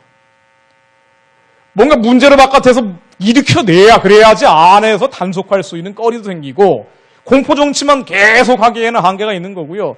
전쟁이 났다든가 전쟁이 날 것 같다든가 뭔가 긴장 조성을 계속 해줘야 됩니다. 그러다 보니까 미사일이 날리기 시작하죠. 자, 270, 3월 2일에 유행 결의안 270이 나온 다음에 북한에 미사일이 12번이나 날렸는데, 뭐 노동미사일, 무수단미사일 끝없이 날리고 있는데요. 이 중에 가장 결정적인 두 가지만 예를 들자면 하나는 무수단이고 노동인데, 지난 6월 28일 날 일본의 EEZ까지 떨어졌죠. 일본의 경제수요까지 떨어졌는데 이건 뭐냐면은요, 맨날 북한이 미사일 날리니까 이건 뭔 얘기인지 하나도 이해가 안 되는데 그냥 간단한 겁니다. 일본 영토까지 날릴 수 있는 기술을 확보했어요. 올해 6월 28일 날. 그리고 8월 2일 날 이번에는 무수단 미사일을 동해상에 떨어뜨렸는데 이게 위로 직진해가지고 떨어뜨려서 그러는데 이거 쭉 피면은 괌 앤더슨 기지 B-1B라는 전략 핵폭격기가 왔다고 하는 그 미군 기지가 있는 괌 기지, 미국 영토죠. 여기까지 날아갈 수 있는 미사일을 드디어 8월 2일에 완성을 했습니다. 자, 그리고 여기에 SLBM까지 완성을 했죠. 3종 세트가 다 나온 거예요. 여차하면 일본도 때리고, 여차하면 미국도 때리고, 여차하면 물속에서, 이거 잠수함에서 발사되는 미사일 아니에요. 이 잠수함 발사 미사일이라는 것도, 이것도 북한이 계속 실험을 했는데, 이거 완성되면 큰일 난다. 저도 3년 전부터 떠들고 다니던 건데, 국방부에서는 올해 4월 달에 북한이 SLBM 시험할 때도 앞으로 4년이나 더 남았다 그랬어요. 뻥이었죠. 완성됐죠. 8월 달에 완성됐습니다. 이 SLBM이 완성되면은요, 이 잠수함에서 발사되기 때문에 사드 소용이 없어요, 이제. 사드로 절대 못 막습니다. 물속에서 나오는 걸 어떻게 막아요, 사드로. 지금 사드를 배치안에 만해가지고 뭐 갑론을박하고 있지만은 사실은 정치적으로 다들 활용을 하는 거지 진지하게 진정성 있게 북한의 핵무기를 막겠다는 생각은 없어요. 이게 좀 제가 좀 단정적으로 얘기하는 것 같습니다만은 알만한 사람은 다 아는 얘기예요. 막을 수가 없어요. 물속에서 나오는 걸 어떻게 막습니까? 이 잠수함이라는 게 이제 앞으로 전개가 되기 시작하면은요, 발전하기 시작하면은 핵 잠수함이라는 게 나오는데 북한의 핵무기가 완성이 됐기 때문에 핵 잠수함이 나오게 되면은 이거 물속에 들어가서 안 나올 수가 있어요. 그러면은 미국 LA 바다까지 갑니다. 시애틀 앞바다까지 가요. 거기에서 한 방 떨어뜨릴 수 있어요. 자, 그러면은 미국이 해구산을 제공한다고 얘기하는데요. 해구산이라는 게 뭐냐면은 한국이 핵미사일에 한 방 맞으면 미국이 북한을 초토화시켜 주겠다는 거예요. 핵무기로. 자, 그런데 이 SLBM이라는 거에 핵 잠수함까지 나오게 되면은요, 저기 동해상에서 태평양 상공에서 태평양 바다 밑에서 계속 빙빙 돌아다니다가 너희들이 만일 한국을 내가 공격했다는 이유로 우리 조선민주주의인민공화국 공격하게 되면은 그때는 미국 너희들도 한 방 맞을 거야? 라고 괌 기지를 무수단 미사일로 때리고 이 SLBM이라는 걸 가지고 미국 본토를 때릴 수 있는 능력을 갖게 되면은 미국은 안 때립니다. 핵 우산이라는 건 아무짝에도 소용이 없어요. 자, 이번에 5차 핵실험을 했습니다. 자, 아까 말씀드린 것처럼 핵무기가 작아졌습니다. 이건 뭐 다 인정하는 거니까 제가 말씀드리는 거예요. 이것도 앞으로 굉장히 시간이 많이 걸릴 거라고 얘기를 했는데, 지난번에 4차 핵실험을 하나님 잠들어 있고 꿈꾸는 듯 말을 해도 듣지 않고 노래를 불러도 전혀 감각이 없는 이 백성들, 하나님의 사명의 길이 너무나도 명확하고 명백하고 분명한데도 깨닫지 못하는 이 땅의 교회들과 목자들과 믿는 자들, 하나님 아버지, 이 땅에 회개의 불을 내려주시고 가야 할 길이 멀고 해야 할 일이 이렇게 많은데 여기서 무릎 꿇고 원수들에게 발목 잡혀 하나님 앞에 범죄하는 일이 없도록 하나님 이 땅에 불을 내려 주옵소서. 북한에 죽어가는 동족들 살려내고 땅끝까지 하나님께 영광 돌리는 나라, 선교에서 복받는 나라, 하나님께 저 열방의 잡족들과 이방의 족속들을 돌려보내는 그런 나라 될 수 있도록 주께서 길을 열어 주옵소서. 주님, 저희들을 깨우쳐 주옵소서. 예수 그리스도 이름으로 기도드렸습니다. 아멘. 예, 제가 장염이 심하게 걸려가지고 지금 그 상태가 안 좋은데 그래도 혼신의 힘을 다해서 전하고 가겠습니다. 지금 상황이 굉장히 복잡해 보이는데 아주 단순하고 심플합니다. 제가 최대한 간략하게 말씀드리려고 하는데요. 뭐 북한이 핵실험을 하고 핵무기가 소형화됐다는 얘기도 나오고 여러 가지 다양한 얘기들이 끊임없이 언론에서 나오고 있는데 결론은 간단합니다. 제가 누차 16년 동안 떠들어왔던 얘기인데요. 북한의 핵무기를 막아낼 수 있는 것은 핵무기가 소형화되기 전까지입니다. 그때까지는 많은 대책들이 있을 수가 있는데 지난번에 5차 핵실험을 통해서 소형화가 됐죠. 사실은 대책은 없습니다, 이제. 그렇기 때문에 지금 기도하는 것 말고는 다른 방법이 없습니다. 예수님께서 우리에게 은혜를 내려주시는 것 말고는 다른 길이 없습니다. 뭐 끝도 없이 앞으로 얘기가 나올 겁니다. 여당, 야당, 보수, 진보 갈라져가지고 끝도 없이 싸움판이 벌어질 겁니다. 조선시대 외적들이 몰려왔을 때 주전론, 주화론이라고 해서 싸우자는 쪽하고 싸우지 말고 타협하자는 쪽하고 끝없이 당쟁을 벌였죠. 그 당쟁의 가장 중요한 소재 중에 하나가 이거였습니다. 외적들이 몰려올 때 우리는 싸워야 되느냐 싸우지 말아야 되느냐. 한국이 그렇게 될 겁니다. 문제는 이렇게 주전론, 주화론으로 끝없는 갈등 속에서 4분 오열되다가 시간이 지나버리는 거죠. 핵무기가 소형화됐다라고 얘기가 되고 있는데 소형화되고 전 세계 사람들이 인식을 하는 시간, 실제 쓸 수 있는 실전 배치될 때까지 시간이 가버릴 겁니다. 그래서 지금 나오고 있는 수많은 방법들, 다양한 대책들이 거론은 되고 있지만 국론 통일이 전혀 돼 있지 않기 때문에 그냥 시간만 갈 가능성이 많습니다. 그럼 그 이후에는 어떤 일들이 벌어지는가? 그 이후에는 간단합니다. 북한의 핵무기가 이제 소형화되고 실제로 쓸 수 있는 단계까지 실전 배치되는 거. 이 기간은 굉장히 짧죠. 뭐 얼마가 될지 알 수 없습니다만 북한은 총력 동원을 하고 있기 때문에 이게 실제 쓸 수 있는 상태가 되면 둘 중에 하나입니다. 하나는 한국에 떨어뜨리게 되면 어떻게 됩니까? 이번에 실험을 한 게 히로시마에 떨어뜨린 것의 80% 수준이나 아니면 조금 더 높은 120% 수준이다 이렇게 나오고 있는데 히로시마에 1945년에 떨어뜨렸던 핵무기가 그 자리에서 14만 명을 죽였죠. 5년 뒤에 다 합쳐서 그 원자병으로 죽은 사람이 20만 명 정도 됩니다. 그런데 한국의 서울처럼 밀집된 지역에 떨어뜨리게 되면 65만 명에서 70만 명이 죽는다고 얘기 나오죠. 한 방 맞는 순간 끝나는 겁니다.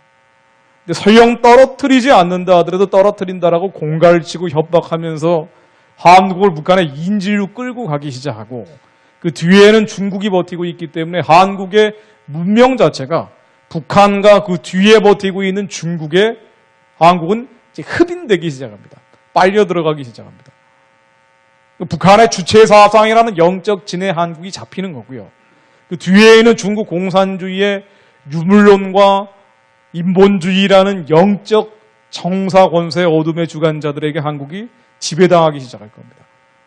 그럼 한국에 무슨 소망이 있겠어요? 실제로 떨어뜨리지 않는다 하더라도 떨어뜨린다라는 공갈 협박 이것만으로도 한국에는 치명적인 위협이 됩니다. 그래서 박근혜 정부 들어서기 전에 이게 거의 마지막 기회가 될 것이다라는 얘기를 전 노골적으로 해왔습니다. 핵무기가 만들어진 게 예전에 진보좌파 정권 때 만들어진 건 사실이죠. 노무현 정부 4년차 때 만들어진 2006년도에 만들어졌습니다. 그러니까 북한의 핵무기가 만들어진 게 김대중 노무현 정부 때 흘러들어간 북한의 자금이 69억 5천만 달러 정도 되기 때문에 이걸 가지고 북한의 2,400만 식량을 사게 되면은 무려 23년치 식량 살 돈과 쌀과 비료를 우리가 줬어요. 그러니까 북한에는 아무런 변화가 없었고 유일한 변화는 뭔고 하니 군사비 지출이 3배 정도 늘어났습니다. 군사비 지출을 3배 정도 늘려서 드디어 2006년도에 핵무기를 만든 거죠. 그러니까 책임으로 따지면 진보좌파 정권일 수 있어요. 그러나 그 이후에 보수 우파 정권이 9년째 계속되고 있습니다. 정말 북한 동포들에 대한 해방하겠다는 마음, 구원하겠다는 마음이 있고 통일이 되지 않으면 남한 사람들은 소망이 없습니다. 이제 다른 길이 없어요, 남한은. 통일되는 것 말고는 한국의 비정규직 문제를 해결할 길이 없고요. 한국의 49만 명이나 되는 결식 아동들을 해결할 길이 없고 무려 200만 가구나 된다고 하는 에너지 빈곤층들을 해결할 길이 없습니다. 통일돼서 우리의 영토가 늘어나고 자원을 확보하고 인구를 확장시키는 것 말고는 길이 없습니다. 그러니까 만주 시베리아로 하는 길을 열어서 우리가 선교하고 선교해서 하나님께 영광 돌리고 그래서 복 받는 것 말고는 한국은 소망이 없어요. 우리 다음 세대에게 살 길은 통일 말고는 길이 없는데 이른바 보수 우파 정권 9년 동안 뭐 하고 있었습니까? 아무것도 안 한 거예요. 누구에게 돌을 던질 수도 없는 상황이 돼버린 겁니다. 왜 그랬느냐? 북한 동포들에 대한 연민이 없었기 때문이에요. 그들에 대해 애통하는 마음이 없었기 때문입니다. 그들이 정말 내 가족처럼 내 생명처럼 반드시 해방하고 구원해야 된다는 마음이 있었으면 당연히 보수 우파 정권 9년 동안 북한에 대해서 정보 폭탄을 떨어뜨려서라도 북한을 변화시켰어야 돼요. 근데 그런 노력을 안 했죠. 천안함 연평도 사건 지뢰 도발까지 이렇게 당하는데도 끝까지 안 한 거예요. 그러다가 미국이 마지막까지 안 되겠다고 해가지고 4차 핵실험까지 들어가니까 올 1월 6일 날 4차 핵실험을 했잖아요. 1월 6일 날 핵실험을 하니까 그제서야 개성공단 하나 폐쇄한 게 답니다. 북한을 해방하고 구원하고 중요하다 이런 얘기를 강조하고 다닌다 그랬고요. 자, 이 사람 월터 샤프 주한미군 사령관 했던 사람인데 마찬가지입니다. 북한에 대해서 돈줄과 달러줄을 끊게 되니까 북한이 무너질 가능성이 많다. 맞는 말이에요. 이게 맞는 말입니다. 왜냐하면 태영호 공사라고 하는 사람이 영국의 공사 넘버2였던 북한 관리가 게다가 빨치산 후손이고 북한의 가장 상류층이고 특권층이었던 사람까지 도망치는 상황까지 옮게 된 거 아닙니까? 왜 이렇게 됐느냐? 이게 달러줄을 끊기 때문이에요. 돈줄을 끊기 때문입니다. 자, 이러다 보니까 전 세계에 흩어져 있는 북한의 관리들에게 달러를 가져와라, 돈을 가져와라 이런 압박이 평양에서 너무 강해지기 시작했습니다. 그러니까 도망치기 시작한 거고요. 자, 북한의 붕괴가 이러다가 빨리 올 수 있다. 다만 여기 한 가지 붙어 있죠. 도발이나 공격. 북한이 무너지는 걸 스스로 막기 위해서 다른 방식으로 공갈을 치고 협박하는 일이 늘어날 것이다. 이코노미스트에서도 이렇게 얘기를 했죠. 북한은 무너지는데, 북한은 무너질 가능성이 굉장히 높아졌는데, 자, 그런데 이런 상황들에 있어서 우리가 가장 큰 구멍이라 그럴까요? 이쪽에 밑 빠진 독처럼 제재가 북한에 대해서 들어가는 것은 반드시 북한에 고통을 주는 건 사실이지만 그래서 정변이나 쿠데타, 내전 뭐 이런 가능성 북한의 안에서 터져버릴 가능성이 높아지는 것이 사실이지만 그럼에도 불구하고 이 제재라는 게 직접적으로 북한을 무너뜨리지는 않아요. 이 제재가 앞으로도 아무리 많이 북한에 가중된다 하더라도 더 강력한 제재, 더욱더 강력한 제재를 북한에 한다라도 그게 직접적으로 북한을 무너뜨리지 못합니다. 왜 그러냐면은 중국 때문이에요. 중국이라는 구멍이 뚫려 있기 때문에. 중국이 여기에 협조를 하면 좋은데 확인이 됐죠. 3월 2일 유엔 결의안 270이 나오고 나서 중국이 지난 6개월 동안 어떻게 했는지 확인이 됐습니다. 확인을 해보니까 어떻게 됐는 거 아니? 이 270이라는 게 나오고 나서 오히려 중국의 석탄 수출이나 북한의 중국에 대한 석탄 수출이나 철광석 수출은 훨씬 더 늘어나 버렸어요. 지금도 이 270에 따르면 원래 유엔 회원국 안에 다른 나라 이 북한의 은행을 둬서는 안 되는데도 불구하고 중국 내에서 북한 기업들이 자유롭게 활동하고 있죠. 은행을 안 둬도 북한이 중국에서 벌어들인 돈을 자유롭게 북한으로 들여보내고 있습니다. 세관에서 전혀 막지를 않는다는 거예요. 이게 핵실험을 5차 핵실험을 하고 난 다음에도 자유롭게 물자와 돈이 중국에서 북한으로, 북한에서 중국으로 왔다 갔다 하고 있기 때문에 예를 들면 철광석 같은 거는 북한이 중국에 수출하는 가장 큰 품목 중에 하나인데 1월부터 7월 말까지 결과를 통계를 보니까 무려 지난해보다 58%가 늘어났다는 거예요. 석탄도 마찬가지예요. 그러니까 중국은 유엔 제재가 들어서니까 북한이 다른 나라에도 팔 수가 없잖아요. 그러니까 더 싼 가격에 북한의 자원을 빨아들이고 6,983조 원이나 된다는 거 아니에요, 북한 자원이? 그리고 북한도 다른 나라에 팔 길이 없기 때문에 중국에다 더 많은 자원을 팔고, 그러니까 이게 제재를 아무리 해봐야 이게 중국이 이렇게 나가서는 결정적 구멍이 뚫려 있는 거예요. 우리 인간적인 힘으로는 이게 한계가 있다는 얘기입니다. 자, 이런 상황이 되다 보니까 북한의 내구성이 약해지는 상황으로 가고 있다 보니까 제재가 높아지면 당연히 그렇게 하겠죠. 그러다 보니까 북한은 밖으로 도발을 하기 시작합니다. 왜냐하면 안에 이게 내전이나 쿠데타나 정변 같은 대한민국 주도의 자유민주주의 통일을 해야 되는데 9년을 허송세월해 버린 거예요. 그렇기 때문에 누구에게 돌을 던질 수도 없는 상황입니다. 근데 이렇게 가다가는 갑론을박하면서 여당 야당이 핵무장을 해야 된다 말아야 된다 이러쿵저러쿵 시간 보내다가 드디어 실전 배치되고 북한이 핵무기 능력과 미사일 능력이 고도화돼서 이제는 지금도 막을 수가 없지만 앞으로 더 막을 수 없는 상황이 올 겁니다. 그렇게 하면 어떻게 되느냐? 대화하자 그러겠죠. 그때는. 협상하자 그러겠죠. 그건 결국 한국이 무릎을 꿇는 겁니다. 통일은 물 건너 가버리는 거예요. 통일이 물 건너 와버린다는 건 뭐냐? 한국이 쇠락한다는 거고요. 북한 사람들은 이제 노예 상태로 영원히 내버려 두는 겁니다. 우리가 여기에 대한 죄값을 치르게 될 겁니다. 핵실험을 5번째까지 하는 상황까지 눈 뜨고 방관했다는 거는 갈 때까지 간 거라고 봐야 됩니다. 제가 상황을 잠깐 정리해 드릴게요.